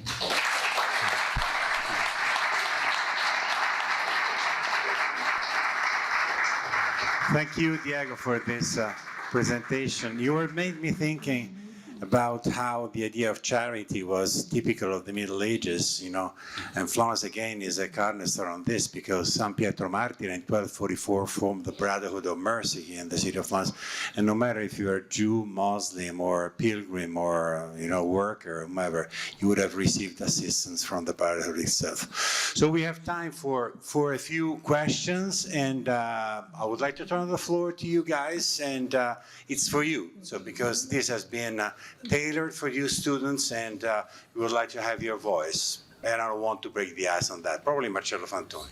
No. Yes. Hello, thank you so much for this wonderful afternoon. I'm glad to be on the other side here at Kent State. This has been a fantastic learning experience, so thank you so much. My name is Lucilla Spini. I teach here at Kent, mostly environmental sciences. So we look at sustainability issue, which all of your representatives in the United Nations are actually working very hard at that. So I hope that also the school, the Interfaith Study School, will also touch sustainability project. But what I would like to say here is that I'm so happy that all your intervention have been talking about the concept of Ubuntu, which some of you may know comes from South Africa. I invite all the students to Google Ubuntu and to go beyond the name of the software that has been given, to actually look at this concept, I am because you are. So it's a beautiful philosophy that cut across not only all these religions, but all different human beings around the world. But Fabrizio, you quote a song. I would like to quote a more recent song by Peter Gabriel. It's a song that is not known. No, it's recent. It's last year, yes. It's called Live and Let Live. And actually talks about also Archbishop Desmond Tutu, Madiba, the importance that there's still rainbow around.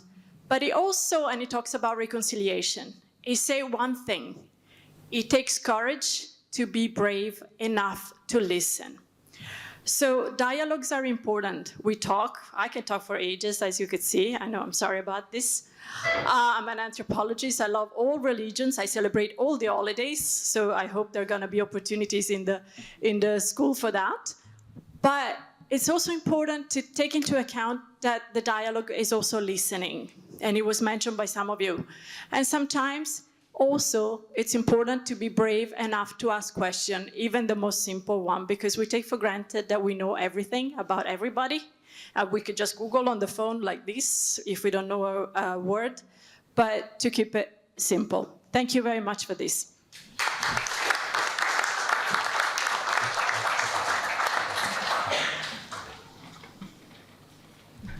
Excuse me. Thank you for your consideration. Tina. Hello, my name is Tina Fallani. I teach history of Italian cinema here. I was very curious about your statement and report, and what I found, it's a question. I don't know if I understood it properly, but that the Trinity in the Christian religion is, for the Muslim belief, a proof that it's not a monotheistic religion? Yes. Okay, so there are fundamental differences when it comes to belief, if we're talking about the dogma between Christianity and Islam. So even though Islam recognizes Christ, the birth from Virgin Mary, etc., there are certain dogmas that are not recognized, especially the Trinity, and that has been a very long debate. So even in the East, or where we come from, in the Middle East, the debates have been for long, and we've had discussions about this. Do the Christians worship three gods, or one God in three forms? This has been so long in the Christian-Islamic dialogue. So Muslims do not believe in the Trinity. And that's why what we were saying about dialogue, that religions do not dialogue, because the idea is not for dogmas to dialogue. It's the followers of religions who dialogue. And last week I was talking about religious or interreligious diplomacy, and I always emphasize that if interreligious diplomacy is not part of cultural diplomacy, where you touch upon the people, what they think, what they believe, how they think, how they follow this, there is no dialogue. And the part of listening, this is the basic one, because we hear each other, but we don't listen to each other carefully. And my let's just say, more specific specialty is dialogue through music. So with my students, what I do is apply the themes of music into dialogue and vice versa. And this way, they learn how to listen to each other, how to enter in harmony, because it's a joint project. It's a win-win situation, and it's the public who's going to judge. So if they don't listen to each other, they lose the harmony, and the whole project goes down. So.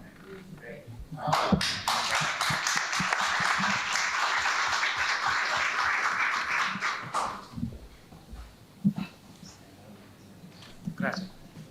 Ciao everyone, io sono Bailey. I'm Bailey. I have a question about pluralism. So the last speaker, I'd like to ask, in terms of pluralism and its universality when it comes to religion, how can that be applied to our approach to equally treat the environment with respect?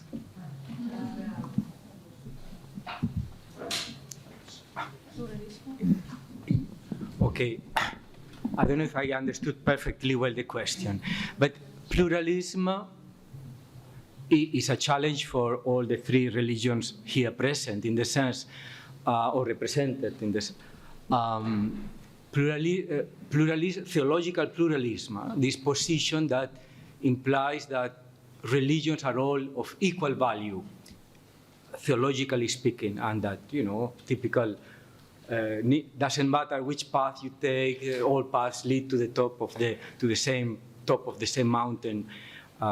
All the three Abrahamic monotheistic religions have claims that distinguish them from the other religion, and I would say the mainstream position of all three religions is not one of religious pluralism.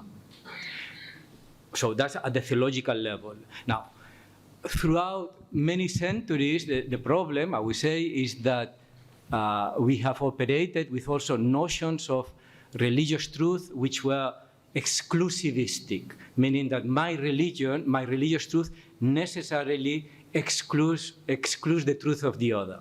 So, and here I think all three in all three religions you can find a diversity of positions, theological positions, but I think all three mainstream representatives of voices of the three religions have moved beyond this exclusivistic view of religious truth, that my truth necessarily excludes your truth. Now, that said, certainly now ecology, and this is certainly, I will leave my, for Pope Francis, it is one of the key themes or the key areas, the common house. He keeps saying we live in a common house.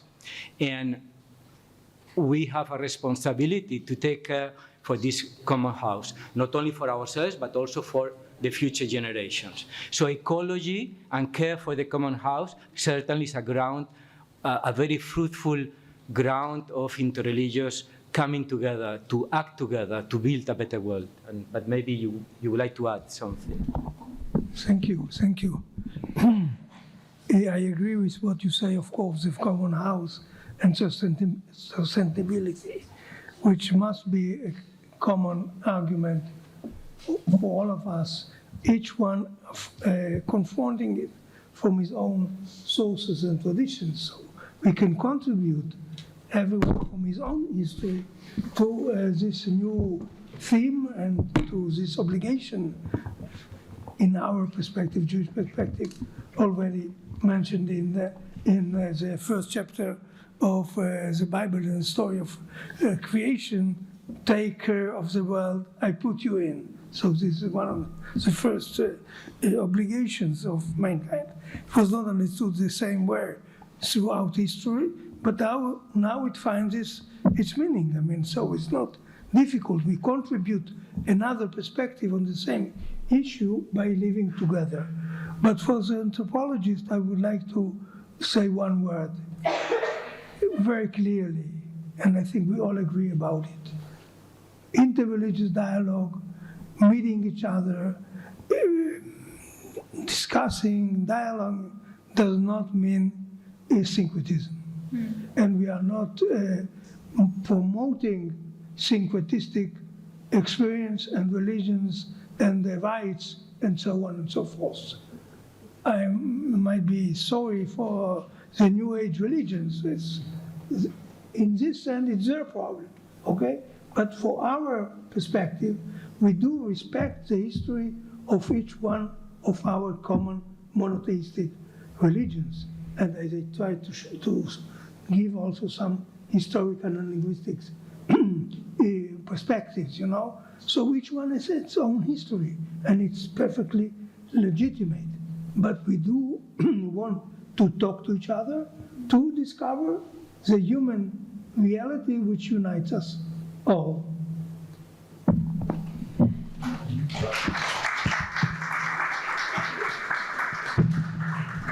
And just in the Quran, for us, lakum dinukum waliyadin. For you, you have your religion. For me, I have my religion. So it's riconoscimento.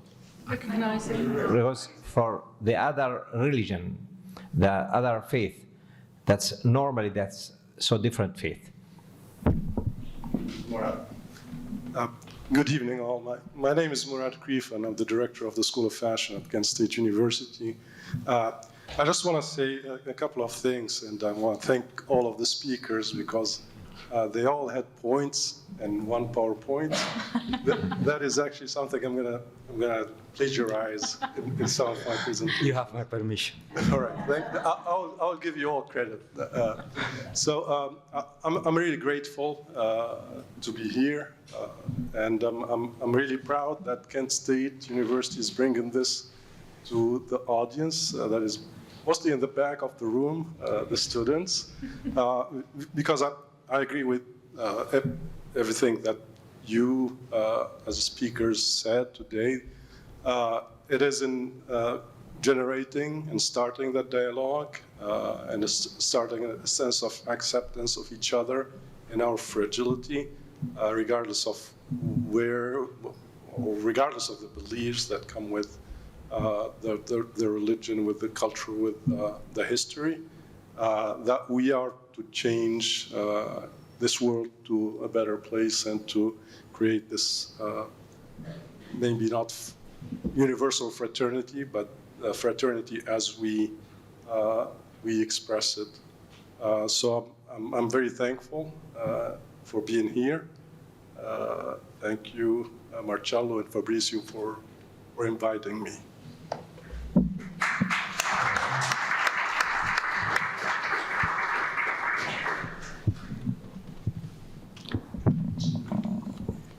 So, if I can just add one word, hoping and fasting you that you won't cite me speaking to you as a rabbi, and relating to the problem of Trinity, I would say that also the Trinity belief should be placed in its own historical context, which is Greek and Latin cultural context. Because if you read Plato, which was not a monotheist in the sense we mean, he also was sure that he had a perspective of a trinity, ontological trinity, which came to create this world. So, nothing happened. So thank you very much for being here. And I turn the floor to the welcoming, the closing remarks from Vice President for Global Education, Marcello Fantoni. Thank you, Marcello.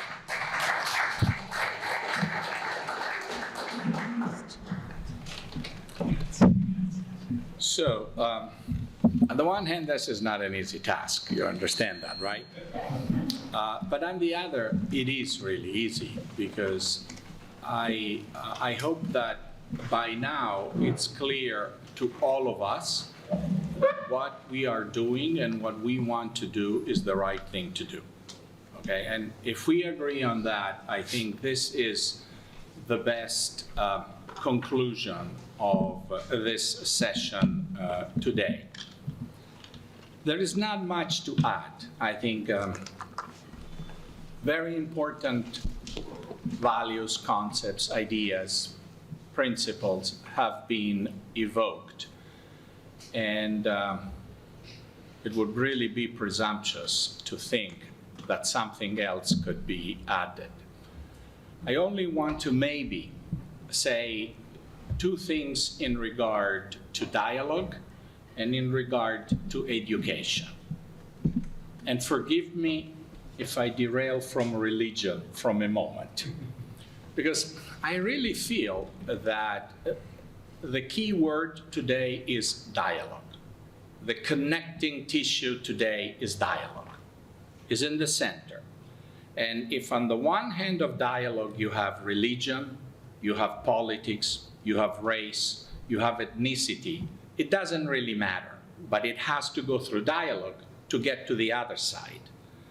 Without dialogue, all those different ingredients cannot become peace, as was said, but also justice, as was said too. And also something else that I really appreciated from the Imam. Peace alone maybe seems very ambitious, but it's not. I think peace should be a condition where every individual with their own identity, no matter what defines it, can thrive and be himself or herself. So peace is not the goal. Peace is a condition for a more ambitious goal. And then one thing about education, that has a lot to do with dialogue. This is really what we should teach. This is why we teach. This is why we go to school. And I'm not venturing into a difficult territory here, but in America, very often we say, we go to college because we all become leaders. Leaders of what? Of this world?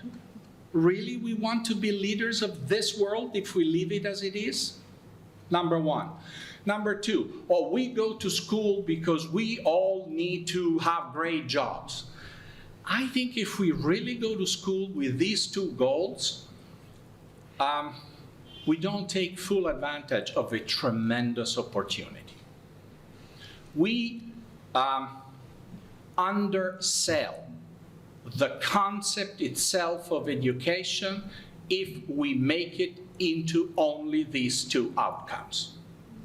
And I think that what we have heard today from the people that have come here to Palazzo Vettori should really inspire us to develop a broader idea of what education is meant for. Thank you to all of you.